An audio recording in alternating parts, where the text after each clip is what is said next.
Good morning students, मैं लक्ष्मी भदौरिया आज आपको भारत के प्राकृतिक भूभाग भाग 6 के अंतर्गत भारतीय द्वीप समूहों के बारे में समझाऊंगी। तो सबसे पहले आप भारत के विशाल विस्तृत भूभाग को देखिए।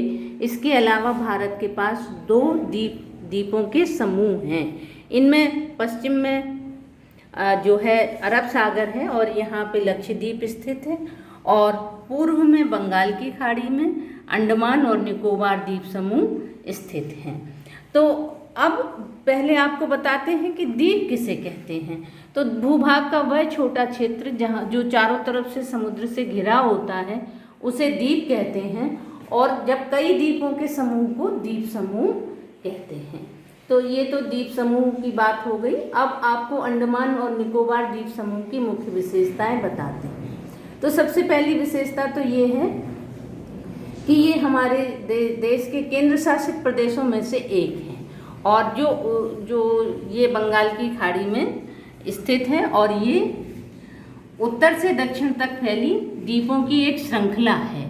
इसमें कई द्वीप हैं। इनकी कुल संख्या लगभग 572 द्वीपों के करीब मानी जाती है, और इन्हें 2 भागों में बांटा गया है।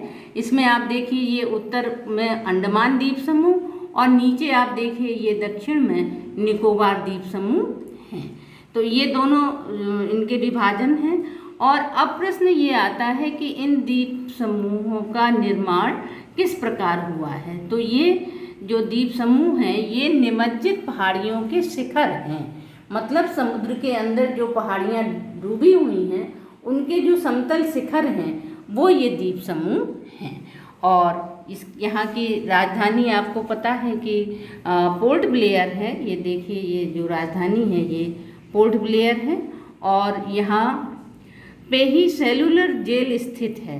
सेलुलर जेल का महत्व देश के स्वतंत्रता संग्राम में बहुत अधिक रहा। और यहाँ की जो सबसे ऊंची चोटी है वो सैडल पीक है, जो 730 मीटर ऊंची है। और इसका जो एकमात्र देश का सक्रिय ज्वालामुखी है वो निकोबार द्वीप समूह में, ये देखिए निकोबार द्वीप समूह में बैरन द्वीप में स्थित है। ये जो भारत का सक्रिय ज्वालामुखी है, और ये 28 मई 2005 को इस ज्वालामुखी का विस्फोट हुआ था, और तब से ये लगातार सक्रिय है और यहाँ से लगातार लावा प्रवाहित हो रहा है। और इस जो द्वीप समूह की एक अन्य विशेषता है कि यहाँ आज भी जारवा और सांपन नामक आदिम जनजातियाँ रहती हैं, जो अभी भी अपनी प्राकृतिक परिवेश में जीवन बिता रही हैं। और ये देखिए आपको ये यहाँ पे एक आपको दिख रहा है 10 डिग्री चैनल। तो ये 10 डिग्री चैनल जो है ये अंडमान और निकोबार के बीच में ये एक जल मार्ग है जिसे 10 डिग्री चैनल का नाम दिया गया है। और यहाँ का जो भारत का जो सब दक्षिणतम बिंदु है जिसे इंदिरा पॉइंट का नाम दिया गया है, ये यहाँ पे स्थित है। बनगा द्वीप यहाँ पे पास में है, वहाँ पर ये इंदिरा पॉइंट स्थित है। और इस पूरे द्वीप समूह में उष्णकटिबंधीय जलवायु पाई जाती है, इसलिए यहाँ बहुत अधिक वर्षा होती है और घने जंगल पाए जाते हैं। जैव विविधता भी है, और इन द्वीप समूहों की प्राकृतिक सुंदरता को देखने के लिए बहुत बड़ी मात्रा में पर्यटक यहाँ पर आते हैं। तो ये अंडमान निकोबार द्वीप समूह की विशेषताएं स्पष्ट होने के बाद अब लक्षद्वीप समूह की विशेषताओं पर चलते हैं। तो सबसे पहली विशेषता तो यही है कि ये भी अंडमान निकोबार द्वीप समूह की ही तरह भारत के जो है केंद्र शासित राज्यों में है, और ये मालाबार तट के किनारे पर स्थित है। ये देखिए आप ये मालाबार तट है केरल का, और इसके पश्चिम में ये लक्षद्वीप स्थित है। ये देखिए आप, और ये जो है अरब सागर में है, और यहाँ पे इनकी संख्या 36 के करीब है। 36 द्वीप समूह हैं जो 32 वर्ग किलोमीटर में फैले हुए हैं। ये देखिए आप इसमें देख लीजिए 36 द्वीप हैं जो 32 वर्ग किलोमीटर इलाके में फैले हुए हैं। और इन द्वीपों को पहले लकाद्वीप, मिनिकॉय, एमीन द्वीप के नाम से जाना जाता था, लेकिन सन 1973 में भारत सरकार के द्वारा इन्हें लक्षद्वीप का नाम दिया गया।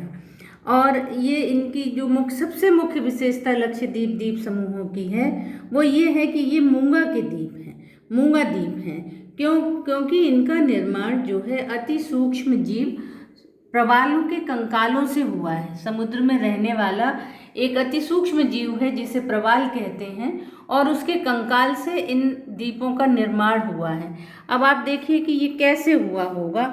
ये देखें आप, ये हमने अपनी एक समुद्री यात्रा के दौरान ये हमने कुछ अवशेष प्रवाल जीवों के इकट्ठे किए थे। तो ये देखिए, ये जो छोटे छोटे छेद दिख रहे हैं, इन छेदों में वो जीव रहते हैं और ये उनके कंकाल एक के ऊपर एक उनकी अस्थियों पर नए जीव उत्पन्न होते हैं और फिर इस तरह से ये संरचनाएं बनती हैं और ये कई करोड़ों वर्षों में ये मूंगा चट्टानों में बदल जाती हैं। इनमें कैल्शियम कार्बोनाइट की बहुत अधिक मात्रा होती है और ये ठोस होते हैं। ये देखिए आप, ये हमने अपनी यात्रा के दौरान ये ने संग्रहित किया था और ये इस तरीके से ये समुद्र में रहते हैं। और ये आपको मालूम होगा कि ऑस्ट्रेलिया की ग्रेट बैरियर रीफ इन्हीं जीवों के द्वारा निर्मित है, जो दुनिया की सबसे बड़ी प्रवाल भित्ति या ग्रेट बैरियर रीफ है। अब इसके बाद यहाँ पे जीवों की बहुत अधिक विविधता है और पादप और जंतु विविधता तो है ही। और यहाँ पर एक पिटली द्वीप है, देखिए ये पिटली द्वीप है, यहाँ ये पिटली द्वीप है। इसको पक्षी पिट्टी द्वीप भी कहते हैं।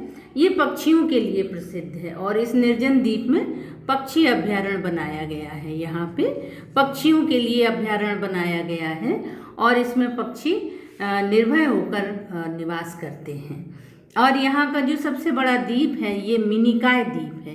ये मिनिकॉय द्वीप लक्षद्वीप द्वीप समूह का सबसे बड़ा द्वीप है, जो 4.5 वर्ग किलोमीटर के क्षेत्र में फैला हुआ है और इसकी राजधानी लक्षद्वीप की कवराती है। तो ये यहाँ का मुख्यालय भी है। और ये जो है, ये आप देख रहे हैं 8 अंश चैनल, ये आप देख रहे हैं 8 अक्षांश पे, और यहीं पे पास में एक 9 अंश चैनल है। ये समुद्री मार्ग हैं, ये इन अक्षांशों पे ये समुद्री मार्ग बनाए गए हैं जो देश के जल यातायात में महत्वपूर्ण भूमिका निभाते हैं।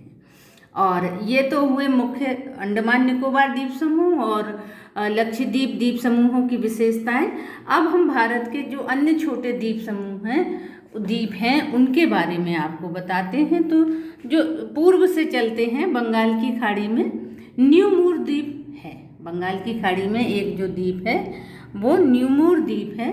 ये देखिए आप, ये न्यूमूर है और यहीं पे गंगा सागर द्वीप भी है। और दूसरा द्वीप है व्हेलर द्वीप। इसका वर्तमान नाम जो है अब्दुल कलाम द्वीप कर दिया गया है। ये उड़ीसा के तट पे है और यहाँ पे भारत का प्रक्षेपास्त्र केंद्र है। और फिर ये श्रीहरिकोटा द्वीप है, ये जो है आंध्र प्रदेश के तट पर है और यहाँ पे भारत का उपग्रह प्रक्षेपण केंद्र है। और ये देखिए, ये पम्बन द्वीप है, ये भारत और श्रीलंका के बीच मन्नार की खाड़ी में है। यहीं पे रामेश्वरम तीर्थ स्थान स्थित है।